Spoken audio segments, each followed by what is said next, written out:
In real life, not all chemical reactions can go to completions to form products. In fact, many chemical reactions cannot go to completion. For reactions that cannot go to completion, they are reversible reactions, where the chemical reactions can take place in both forward and reverse directions. For example, dissociations of dinitrogen tetroxide, which is colorless, to nitrogen dioxide, which is brown. These reactions cannot go to completion, where all the dinitrogen tetroxide dissociate to give nitrogen dioxide. This reaction will proceed to form nitrogen dioxide first, the forward reaction, then some of the nitrogen dioxide formed will combine to form back dinitrogen tetroxide, the reverse reaction, until an equilibrium is reached. For reversible reactions, an equilibrium can be formed sometimes after the reaction. The equilibrium formed is called a dynamic equilibrium. Dynamic equilibrium has a few characteristics. The first one, the concentrations of the reagent and products remain unchanged at equilibrium. Second, the rate of forward reactions is equal to the rate of the reverse reaction. For instance, the dissociations of dinitrogen tetroxide to nitrogen dioxide. Initially, dinitrogen tetroxide is being placed in the reactions bottle. As the reactions proceed, the concentrations of nitrogen dioxide increases. This can be seen in the diagram B, where the intensity of the brown color in the reactions mixture increases. After some time, the nitrogen dioxide will also combine to form dinitrogen tetroxide until an equilibrium is reached, where the concentrations of nitrogen dioxide and dinitrogen tetroxide remain constant. This is shown in diagram C and D, where the intensity of the brown color remains the same. At equilibrium, the rate of the reagent convert to product is equals to the rate of the product combines to form the reagent. So, the rate of forward reactions is equals to the rate of the reverse reactions. How an equilibrium is established can also be explained using a graph. Taking the dissociations of dinitrogen tetroxide to nitrogen dioxide as an example. Initially, there is only dinitrogen tetroxide. As the reactions proceed, concentrations of nitrogen dioxide increases. Some of nitrogen dioxide can then combine to form dinitrogen tetroxide until an equilibrium is reached. At equilibrium, concentrations of nitrogen dioxide and dinitrogen tetroxide remain constant. The concentrations remain constant because the rate of forward reaction, where dinitrogen tetroxide convert to nitrogen dioxide, is equal to the rate of reverse reactions, where nitrogen dioxide combine to form dinitrogen tetroxide. Note that at equilibrium, the concentrations of dinitrogen tetroxide and nitrogen dioxide remains constant, but the concentrations are not the same. To test your understanding, you can pause the video for a few seconds to answer the following questions.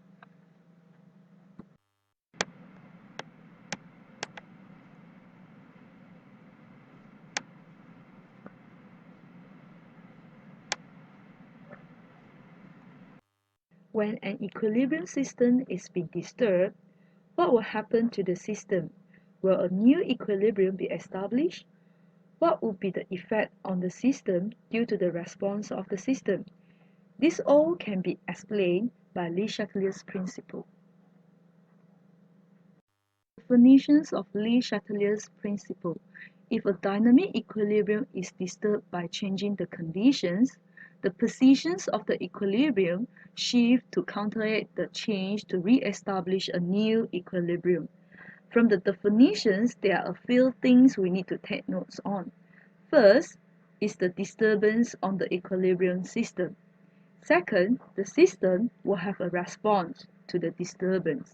Third, an actions will follow by the response. Fourth, Response and action taken will have an effect on the new equilibrium. This is the effect due to the action taken to re-establish new equilibrium. The types of disturbance on an equilibrium system can be in terms of concentrations of reagents, products, pressure, temperature, and catalysts. In this video, we will focus on concentrations and temperature only. Response of the system must be opposite to the disturbance in order to re-establish a new equilibrium. Action taken by the systems must be in line with the response. Action taken by the system will have an effect on the new equilibrium. Basically, Le Chatelier principle can be analogized as a sleeping child. At first, the sleeping child is at equilibrium. Then, after a while, he feels hot. That is the disturbance on an equilibrium. However, the child wants to be back to the equilibrium. Hence, the child will respond to the disturbance to decrease the temperature. So how to decrease the temperature? He will add to remove his blanket. This will result in his new blanket being hid under the bed and his tummy being exposed. To test your understanding, pause the video for a while to answer the following questions.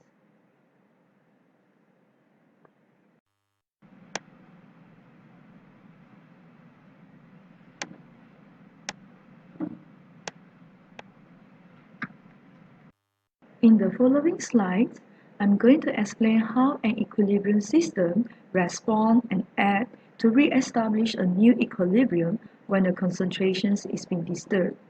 First, we look at the disturbance in terms of change in concentrations of reagent. For example, an equilibrium system of phosphorus trichloride, chlorine gas, and phosphorus pentachloride. When the system is disturbed, by adding chlorine gas to the system will respond to decrease the concentrations of chlorine gas. The system will add to react chlorine gas with phosphorus trichloride to produce more phosphorus pentachloride. Hence, the equilibrium position will shift to the right.